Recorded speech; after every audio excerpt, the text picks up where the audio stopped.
చేసినటువంటి ముచ్చార్ల జనార్దన్ రెడ్డి సార్ గారిని స్వాగతిస్తున్నామండి. స్వాగతం సుస్వాగతం.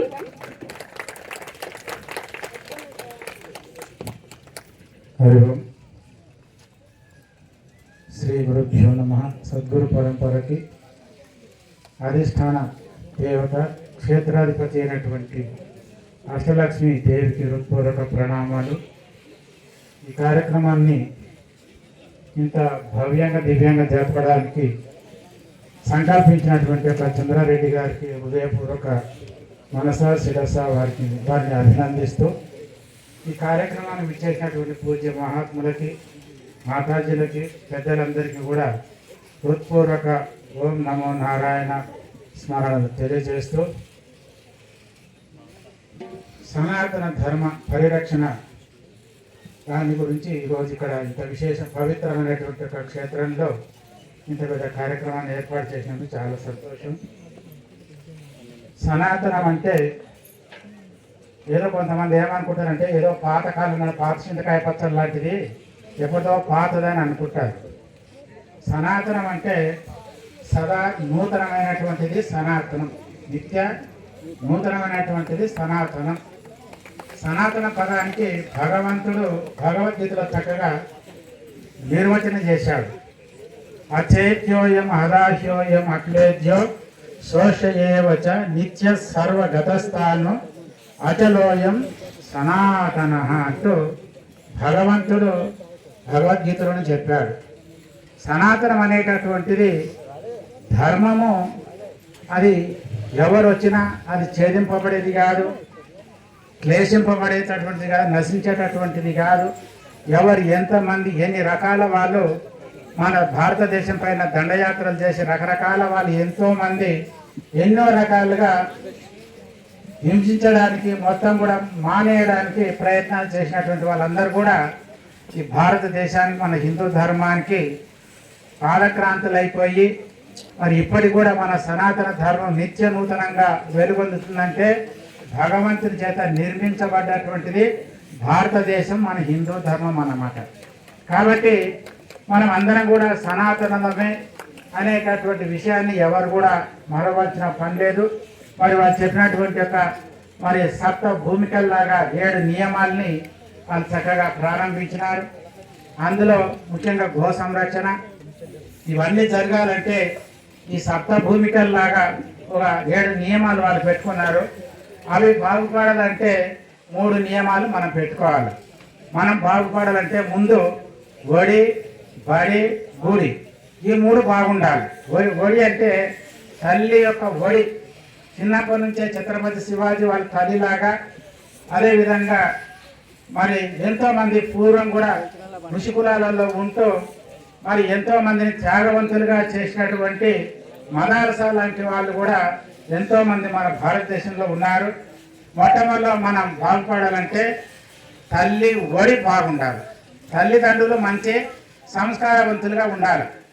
ఒక్కటి మన జ్ఞాపకం పెట్టుకొని తల్లిదండ్రులు కానీ మనం కానీ మొట్టమొదటి అందరూ కూడా మనం మాతృభాషలోనే మాట్లాడడం అనేటటువంటి తప్పకుండా అందరు నేర్చుకోవాలి. ఏ భాష వాళ్ళైనా ఎవరైనా సరే వాళ్ళు మాతృభాషని వాళ్ళు తప్పకుండా ఆచరించాలి. ఇవాళ రేపట్లో చాలామంది అందరూ కూడా ఇంగ్లీష్ మీడియాన్ని పంపించేసి మన చేత అమ్మ నాన్న అనేటటువంటి పేర్లు కూడా మర్చిపోయి ఏమంటున్నారు, ఇప్పుడు ఏం చెప్తున్నారు, ఇప్పుడు మమ్మీ డాడీ. మమ్మీ అంటే ఏంటి, తురుకోలు మోసుకుపోయే శవపేటిక ఉంటుంది చూడండి, ఆ శవపేటిక మమ్మీ అని పేరు అన్నమాట. సచిన శవాలు మోసుకుపోయేదానికి మమ్మీ అని ఆ పెట్టేకు మమ్మీ అన్నమాట. మన చిన్నపిల్లల చేత ఏమనిపించుకుంటున్నాము, శుభం పలుకురా పెళ్లి కొడుకు అంటే ఏమో అన్నాడంట వాడు. అట్లాగే పిల్లలు దేవుడు చల్లని వారని మనం పాటలు వింటున్నాము. కానీ ఆ పిల్లల ద్వారా మనం ఏమనిపించుకుంటున్నాము, మమ్మీ మమ్మీ అంటున్నాము. ఈ మధ్యలో ఒకరింటికి పోయినామండి.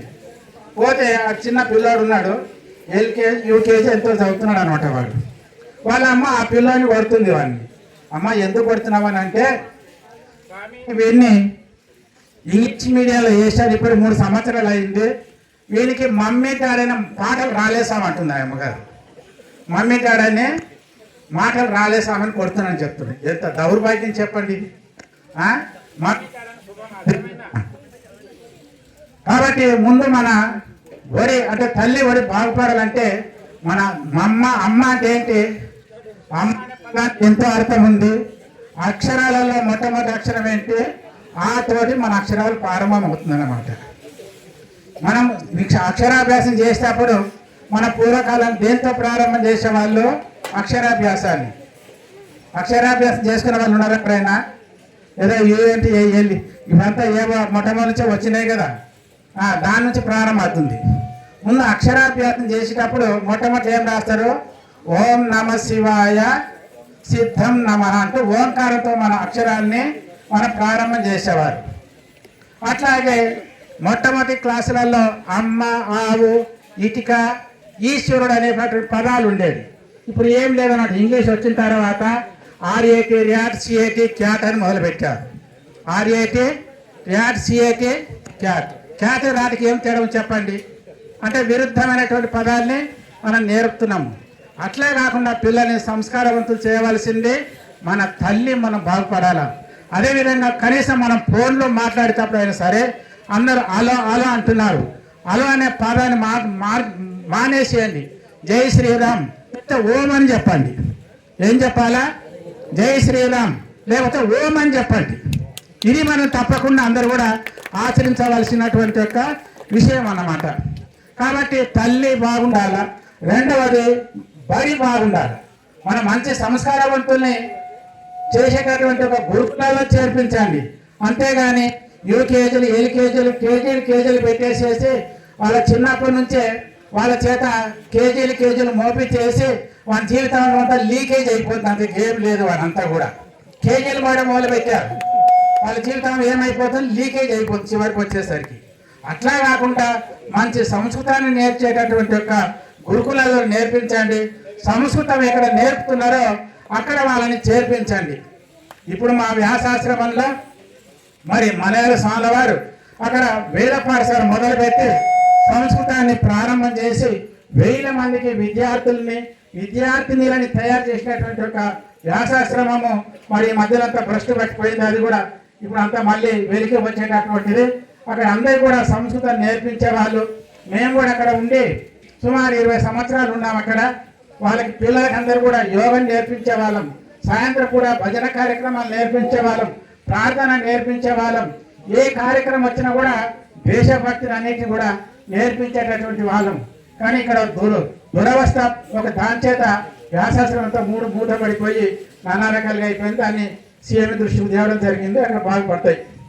తర్వాత ఒడి, బడి, గుడి అంటే ఆశ్రమాలు బాగుండాలన్నమాట. ఇప్పుడే మనం ఆశ్రమాలకు వెళ్తున్నాం. ఇందాక వాళ్ళు అన్నట్టుగా ఆశ్రమాలకు వచ్చేటప్పుడు ఎవరు వస్తున్నారు? కార్యక్రమాలు కానీ ఆధ్యాత్మిక ఉపన్యాసం వెళ్ళాలంటే ఎవరు వెళ్తారు చెప్పండి? ముసలాళ్ళు, ముత్తులు, శాతగాని వాళ్ళు, ఇంటికాడ పొద్దుపోయినటువంటి వాళ్ళు, టీవీలు లేనటువంటి వాళ్ళు వస్తున్నారు. అంతే. చిన్నపిల్లలు తీసుకొని రారు. అదే క్రిస్టియన్ వాళ్ళు, ముస్లిం వాళ్ళు చూడండి, ప్రతి శుక్రవారం వస్తే వారికి చదువు రాకపోయినా వారి సంకలింతో పుస్తకం పెట్టుకొని చర్చికి పోతారు. అదేవిధంగా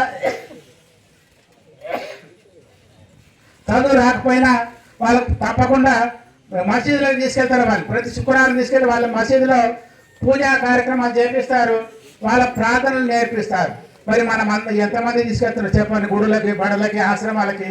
ఇంటికాడ వాళ్ళు వదిలేసేసి వాళ్ళందరూ కూడా ఎక్కడ పంపిస్తున్నాం? చిన్నప్పటి నుంచి వాళ్ళందరినీ తీసుకుపోయి ఎక్కడ నర్సరీ దాని నుంచి మొదలు పెట్టుకొని మొత్తం అంతా కూడా ఇంగ్లీష్ మీడియంలో వాళ్ళని చేర్పిస్తున్నాం అన్నమాట. హాస్టల్లో వేసేస్తున్నాం వాళ్ళని. చిన్నప్పటి నుంచే వాళ్ళని హాస్టల్లో వేసేస్తున్నాము. పెద్దగా అయిన తర్వాత వాళ్ళు మనని ఏం చేస్తున్నారు? వృద్ధాశ్రమాలు వేసేస్తున్నారు అన్నమాట. 4 ఆశ్రమాలే మనకు ఉండేది. 4 ఆశ్రమాలు. 5వ ఆశ్రమం ఏమైందంటే వృద్ధాశ్రమాలు వచ్చినాయి ఇప్పుడు అంతా కూడా. కాబట్టి వృద్ధాశ్రమాలన్నీ కూడా మూతపడేదాక నేను మొత్తం వృద్ధాశ్రమాలన్నీ కూడా తొందరగా మూతపడాలి. మన ఆశ్రమాలన్నీ వెలగాలి అంతే తప్ప. కానీ వృద్ధాశ్రమాల పేరు పెట్టి తల్లిదండ్రులని మనం ఎప్పుడు కూడా దూరం చేసుకోకూడదు. వాళ్ళ ప్రేమని మనం ఆస్వాదించాలా. చిన్నప్పుడు మన ప్రేమని వాళ్ళకు పంచితే పెద్దగైన తర్వాత వాళ్ళ ప్రేమని మనకు చూపిస్తారు అన్నమాట. కాబట్టి ఇలాంటి అంతా కూడా మనం మానుకొని ప్రతి హిందువుల ఇంట్లో కూడా మరి భగవద్గీత అని చెప్పినారు. ప్రతి వాళ్ళలో కూడా హిందువులలో భగవద్గీత ఉండాల. ఇక్కడ ఎంతమంది ఇళ్ళలో ఎవరి ఇళ్ళలో భగవద్గీతలో చేతులు చూద్దాం. చాలా 50% ఉన్నట్టు. సరే, మంచిది, సంతోషము. కాబట్టి ఇంకా